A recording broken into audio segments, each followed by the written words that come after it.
Moi, je suis Céline Pinto, j'ai 39 ans, je vis à l'au nord de Kos et dans mes activités, je tiens un site internet qui s'appelle Du Bonheur by Céline, dans lequel je partage mes astuces pour économiser mes déchets. Donc, il s'agit de zéro déchet. Est-ce que des personnes ont déjà entendu parler du zéro déchet? Oui, super. Donc, le zéro déchet, c'est un espèce de mouvement qui s'est mis en place. Et en fait, le but, c'est de vraiment réduire les déchets qu'on va produire dans sa maison. Donc, ce que disait tout à l'heure Joël, c'était très intéressant parce que c'est lié aussi à notre alimentation. C'est de réfléchir à une autre façon de consommer, de vivre tout simplement, avec le but vraiment de ne plus produire de déchets dans sa maison. Donc, nous, à la maison, on est 4, on s'amuse à compter le nombre de jours qu'on met pour vider nos poubelles. Donc la poubelle que j'ai vidée ce matin, de même pas 30 litres, on l'a vidée il y a 11 jours. Donc on était assez contents. Donc aujourd'hui, je vais vous parler de quelques astuces que je mets en place à la maison pour réduire mes déchets.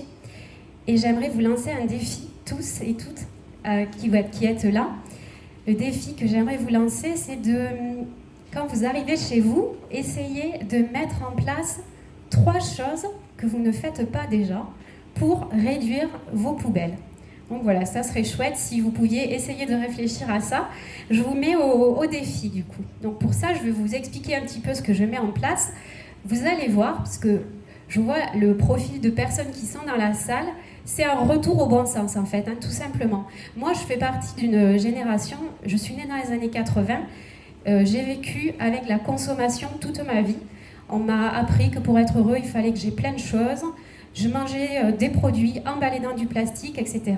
Donc vous allez voir, c'est des choses vraiment très simples qui sont à mettre en place et qui vont vous rappeler certainement des souvenirs. Moi, ça ne me rappelle pas forcément de souvenirs, ça me fait juste réfléchir à comment je vis. Du coup, peut-être que ce que je peux enfoncer le clou par rapport à ce que disait Joël tout à l'heure, il est prévu qu'en 2050, il y ait plus de plastique dans les océans que de poissons. Donc, en fait, chacun d'entre nous, à notre mesure, on peut faire notre petit colibri et agir pour réduire les déchets. Si vous allez sur le stand de la Croix-Rouge et du colibri tout à l'heure, je suis sûre qu'ils vous raconteront la légende du colibri que je ne vais pas raconter maintenant parce que j'ai envie de vraiment garder mes 20 minutes pour pouvoir vous en dire plus sur la démarche zéro déchet. Mais allez vous enquérir de la légende du colibri qui est très intéressante. Déjà, dans le mouvement zéro déchet, il y a à savoir un principe de base, en fait, c'est un espèce d'entonnoir. Il y a 5 choses qu'on peut mettre en place pour commencer à réduire ces déchets. La première chose, ça va être de refuser. Refuser, par exemple, des prospectus dans sa boîte aux lettres. Refuser un sac en plastique qu'on nous propose quand on va chez le boucher ou chez le fromager. Refuser un petit stylo qu'on nous offre comme ça, l'air de rien, parce qu'on va acheter n'importe quoi d'ailleurs. Mais voilà, tous ces petits objets publicitaires du quotidien qui font qu'au bout d'un moment, forcément, le stylo, le sac qu'on nous aura offert ou le prospectus deviendra un déchet un petit peu plus tard. L'autre chose, ça va être de réduire. Donc réduire ces déchets au maximum, ça va être vraiment dans la maison, de mettre en place des actions pour réduire. Je vous en parlerai tout à l'heure. Réutiliser, Joël tout à l'heure parlait de la recyclerie, c'est vraiment ça, c'est donner aux objets qu'on possède une deuxième vie ou une troisième vie. En tout cas, c'est de lui faire avoir une durée de vie la plus longue possible en réutilisant. Par exemple, moi, cette année, en 2019, je me suis mis au défi de ne rien acheter de neuf, que tout ce que j'achète sera d'occasion. Alors, il a fallu que je fasse que je cherche, que j'aille dans les recycleries, les vides-greniers, que je regarde un petit peu sur Internet, mais c'est pas vraiment la solution, Internet, pour acheter d'occasion, parce qu'on a des transports, on a des produits qui sont emballés, donc Internet, c'est pas vraiment l'idéal pour acheter d'occasion. Le mieux, c'est vraiment le local, en fait. Donc moi, j'habite à l'au nord de Kos, on a une recyclerie à la française, j'y vais très souvent quand j'ai besoin de choses, et la plupart du temps, je trouve ce dont j'ai besoin. Si je ne trouve pas ce dont j'ai besoin, je me demande si j'en ai vraiment besoin. Et souvent, j'en ai pas si besoin que ça, donc j'évite d'acheter, tout simplement. La quatrième chose, ça va être de recycler. En fait, ça vient en quatrième point, parce que ce que dit le zéro déchet, c'est que le meilleur déchet, c'est celui qu'on ne produit pas. Donc, c'est bien de recycler, mais c'est vraiment le dernier geste en fait à réaliser. Donc c'est sûr que mettre sa bouteille en verre dans le bon contenant, ses déchets en plastique dans les bons contenants, c'est bien. Mais si on peut éviter d'avoir la bouteille en verre ou le déchet en plastique, c'est encore mieux. Et le dernier niveau, c'est quand vous n'avez plus rien à recycler, plus rien à réutiliser, etc. Il ne vous reste plus que vos déchets organiques. Et là, je suis sûre que vous avez des poules ou un composteur pour éviter de mettre vos déchets organiques dans la poubelle. Il faut savoir que si vous compostez ou si vous donnez aux poules, vous allez déjà économiser 30% de votre poubelle. Donc ça fait déjà partie de un des gestes que vous pouvez mettre en place quand vous rentrez chez vous, c'est de composter. Alors, ce que je vous propose maintenant, c'est de faire un petit peu le tour de la maison. Alors, je sens qu'il y a des réactions. Est-ce que vous avez des questions? N'ayez pas peur, hein. Je mange pas. Bon, je vais continuer alors. Donc maintenant, je vous propose de faire le tour de la maison pour voir quelles sont les astuces qu'on peut mettre en place pour réduire ces déchets. Alors, la première chose, on va aller dans la cuisine, parce que ça, c'est vraiment le plus simple à mettre en place. Déjà, dans la cuisine, c'est de simplifier son alimentation. On va vraiment avoir une alimentation de produits de base, des produits bruts, des produits qui ne sont pas transformés, qui ne viennent pas de l'industrie. Donc, en faisant attention, bien sûr, à d'où viennent les produits. Ce que vous disiez, Joël, c'est passionnant. Vérifiez, cherchez où vous achetez vos produits. Donc, n'hésitez pas, les fruits, les légumes, peu de viande. Réduire sa viande, ça ne fait pas partie du zéro déchet, mais c'est un acte écologique. Ça, c'est vraiment des choses qui sont importantes à mettre en place. Je vous ai parlé du compost. Alors ça fait partie aussi des éléments que vous pouvez faire. Le compost, ça va vous faire réduire 30% de vos déchets dans la poubelle. Une chose aussi, alors ça peut faire bondir certaines personnes, mais c'est simplement de boire l'eau du robinet et plus les bouteilles en plastique. L'eau du robinet, on est très chanceux en France, on a de l'eau potable qui est très bonne à boire. Moi, je bois de l'eau du robinet, mes enfants, ils ont toujours bu de l'eau du robinet. On n'a jamais été forcément malade, donc on peut très bien boire de l'eau du robinet, on a de la chance. Ça fait partie quand on va réduire ces bouteilles en plastique, vous allez voir la taille de vos poubelles qui vont vraiment réduire.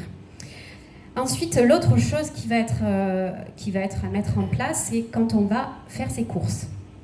Alors, je vous ai amené quelques livres. Je vais me mettre tout à l'heure sur le stand de Tawashi. Donc, si vous avez des questions, n'hésitez pas.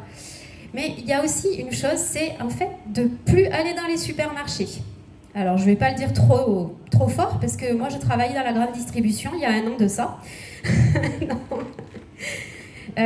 Mais quand on ne va plus vraiment dans les supermarchés, qu'est-ce qu'on fait? On va au marché, on va chez son boucher, on va chez le primeur, on a une alimentation qui est simple.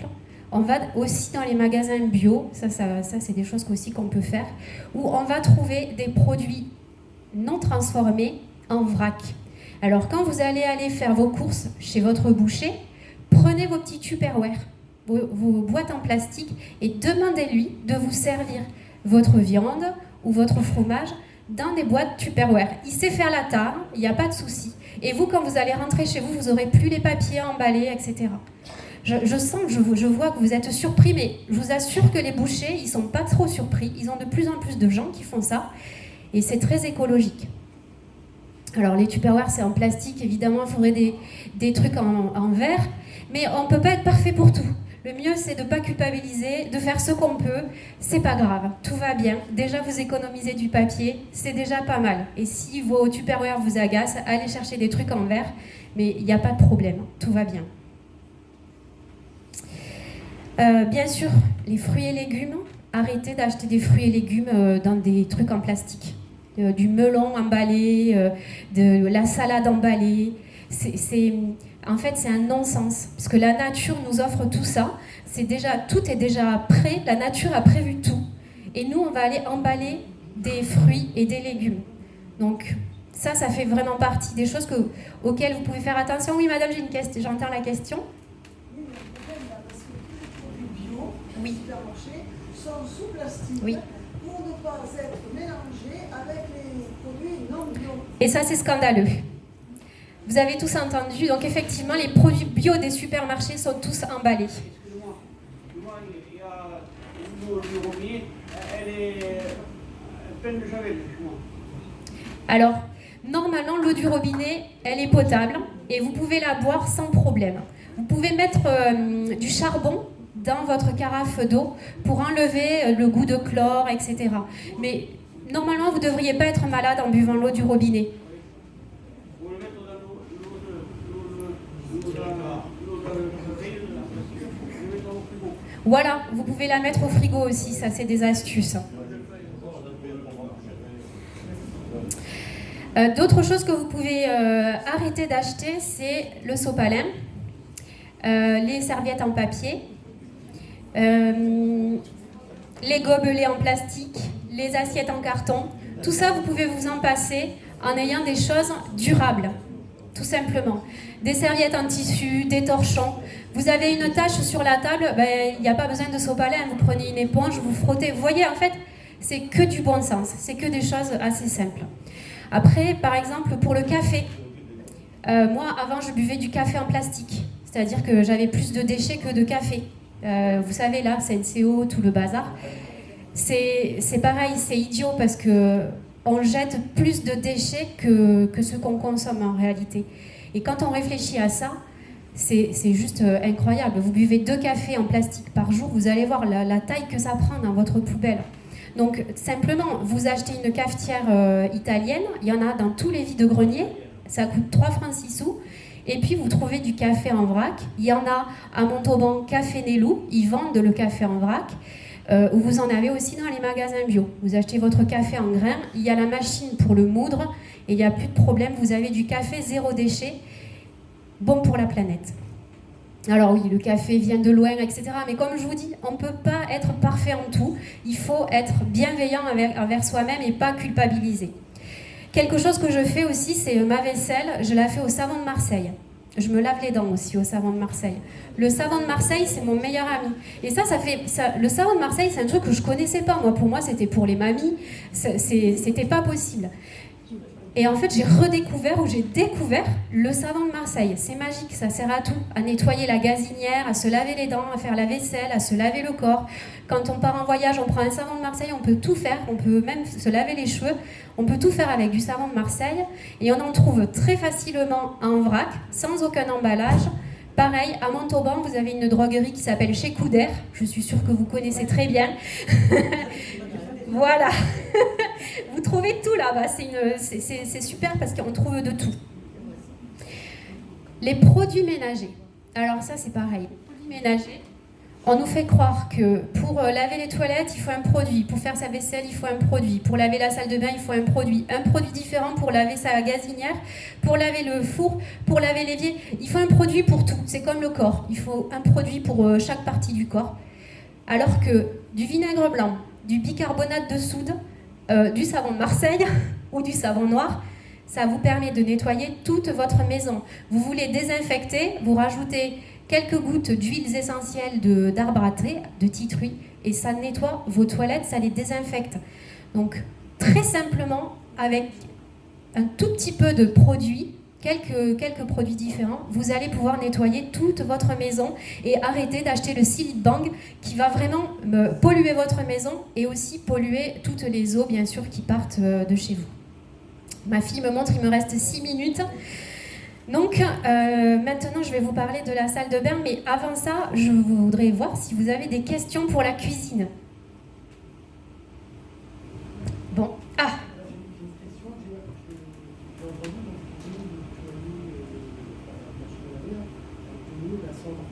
oui. Alors moi personnellement, j'ai jamais essayé la cendre. Je suis pas encore prête pour ça. Mon mari non plus. Parce qu'il faut motiver tout le monde, mais non, on peut faire de la lessive avec de la cendre et aussi avec des feuilles de lierre, parce que ça saponifie apparemment et donc ça nettoie. Personnellement, j'ai jamais essayé. me permettre, Oui. dans le cas des colibris, on a déjà fait beaucoup d'ateliers. Pardon. Si je peux me permettre, c'est toi Mathieu qui a posé la question, voilà, super. Et donc, dans le cadre des colibris à Verdun, on a donc déjà réalisé de nombreux ateliers donc de fabrication de produits ménagers, cosmétiques, aussi pour la Croix-Rouge, hein, pour les familles que l'on encadre, parce que c'est des produits qui sont très onéreux en magasin, et je pense qu'on peut leur apporter du confort, de l'estime de soi-même aussi, en leur faisant fabriquer leurs propres cosmétiques. Et donc on avait fait de la lessive donc avec Corinne donc de la Maison du Lac, donc cendre, et donc c'est très bien. Par contre, pour tout ce qui est linge blanc, ça tend un petit peu à être un peu grisâtre, donc il faut le coupler avec du percarbonate. Hein. Mais néanmoins, ça marche très bien. Le lierre aussi, c'est génial. Donc, voilà, donc, si tu veux, je pourrais te donner la recette. Voilà, super. Si vous voulez des recettes, sur mon site internet du Bonheur by Céline, j'ai créé un guide pour nettoyer sa maison au naturel. Et ce que vous dites, c'est très intéressant, c'est que on n'a pas besoin de consommer. Ça fait faire d'énormes économies. Et ça, c'est très gratifiant. Alors, moi, j'ai de la chance dans ma vie, mais c'est vrai que c'est impressionnant les économies qu'on fait quand on se passe au zéro déchet. Alors, dans la salle de bain, le fléau de la salle de bain pour le zéro déchet, c'est le gel douche et le shampoing. Puisque forcément, on en utilise beaucoup. Pour se passer de ça, qu'est-ce qu'on utilise ? Oui, du savon de Marseille. Alors, le savon de Marseille, j'ai fait quelques temps. C'est vrai que ça décape un peu la peau, mais il y a le savon d'Alep qui est riche en huile et qui est parfait pour les peaux sensibles. J'ai ma petite qui a de l'eczéma, elle utilise du savon d'Alep et ça marche très très bien. Et ça aussi, ça se trouve chez Couder, en vrac, même pas suremballé dans du plastique. Donc là, c'est royal pour le zéro déchet. Pour les shampoings, il existe aussi des shampoings solides. Alors c'est étonnant, mais ça ressemble à du savon, mais c'est du shampoing. Et vous pouvez aussi très bien en fabriquer. Il y a aussi le dentifrice solide. On arrête d'utiliser des flacons de dentifrice. On utilise des dentifrices solides ou du savon de Marseille. Moi, j'utilise du savon de Marseille, ça va très bien. Ça pique pas ni rien, c'est parfait. Alors, à propos du... C'est vrai que c'est la boucle de France, il y avait longtemps le savon de Marseille dans la bouche. Alors, Le dentiste en dirait quoi ? Alors, j'ai posé la question à mon dentiste. Le dentiste, lui, ce qu'il dit, c'est que 90% qui fait qu'on a les dents propres, c'est le simple fait de brosser. Donc, le dentifrice, ça a 10% d'action sur la propreté des dents. Lui, ce qu'il me dit, c'est qu'il n'y a peut-être pas assez de fluor. Forcément, il n'y a pas de fluor dans le savon de Marseille. Lui, il me conseillerait de le garder, mais il a pas de... pardon ? Voilà, ils ne rejettent pas du tout le fait de se laver les dents au savon de Marseille. Et en fait, ce qu'il faut savoir, c'est que les fabricants de savon de Marseille, ils goûtent le savon pour être sûr qu'il est assez sec et qu'il est bon. Et en fait, moi, quand je me suis dit, bon, ils goûtent le savon pour vérifier, ça va. Bien sûr, je ne l'avale pas. Mais ça pique pas. Le savon d'Alep, il pique un peu. Il a un goût piquant. Le savon... Mais pas dans la bouche. Ouais, Alep, j'ai essayé, mais c'est pas terrible. Mais... Il y en a une, oui, l'autre, un peu moins. Alors, il y a aussi quelque chose, c'est que moi, j'aime montrer l'exemple, mais je ne veux pas imposer. C'est-à-dire que mon mari, il est arrivé à ne plus boire de bouteilles en plastique, enfin de bouteilles d'eau dans des bouteilles en plastique. Et les enfants, moi, je les bassine toute la journée avec mon zéro déchet. Petit à petit, ça vient, mais je ne veux pas leur imposer des choses. Donc, voilà, j'y vais tranquille, et puis au bout d'un moment, ça viendra. Le temps, s'il te plaît. Oui. Ben, c'est pas pire que quand on fume. Hein.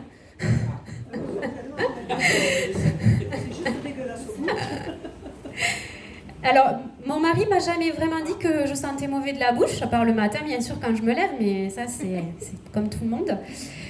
C'est sûr qu'on n'a pas ce goût mentholé. Alors, on peut se fabriquer des savons avec quelques gouttes d'huiles essentielles, des choses comme ça. Voilà, il y a plein de recettes qui existent, qu'on peut trouver. Et vraiment, le Colibri, la Maison du Lac, c'est des endroits parfaits où on peut avoir beaucoup d'informations là-dessus. Il ne me reste pas grand-chose comme temps. Dans la salle de bain aussi, par exemple, on utilise toutes des cotons à démaquiller qu'on jette.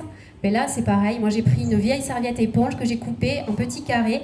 Et maintenant, je me démaquille avec avec des serviettes éponges que j'ai coupées en petits carrés. Et ça fait très bien l'affaire. Pour me démaquiller, au lieu d'utiliser du démaquillant, j'utilise de l'huile végétale. Et donc pour mon apparence, je simplifie au maximum également ma routine beauté, comme on dit aujourd'hui. J'utilise beaucoup d'huile végétale. Je fabrique moi-même mon déodorant, je fabrique moi-même mon shampoing. Vraiment, je me simplifie la vie. Bon, il n'y a que pour le rouge là, que j'ai sur la bouche, mais ça, c'est pour avoir l'air chouette avec vous, pour vous montrer qu'on est heureux quand on fait du zéro déchet, qu'on sourit. Je voulais vous montrer mon joli sourire. Il y a aussi quelque chose qui vous parle à tous, c'est les rasoirs de sécurité. Quand on se rase, les rasoirs Gillette et tout ça, là, en plastique, on jette tout le rasoir. Alors qu'on achète un beau rasoir de sécurité, ça coûte un peu cher, 30-40 €, mais après on n'a plus qu'à changer les lames. Et ça dure à vie. C'est des choses que vous avez tous l'habitude de faire, mais que moi, personnellement, les gens de ma génération, on ne connaissait pas du tout ces astuces-là.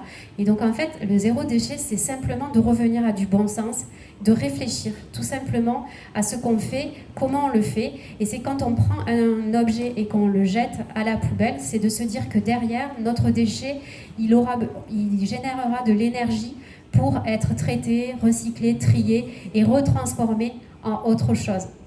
Voilà. Je ne sais pas si vous avez des questions. J'ai fini mon temps, donc...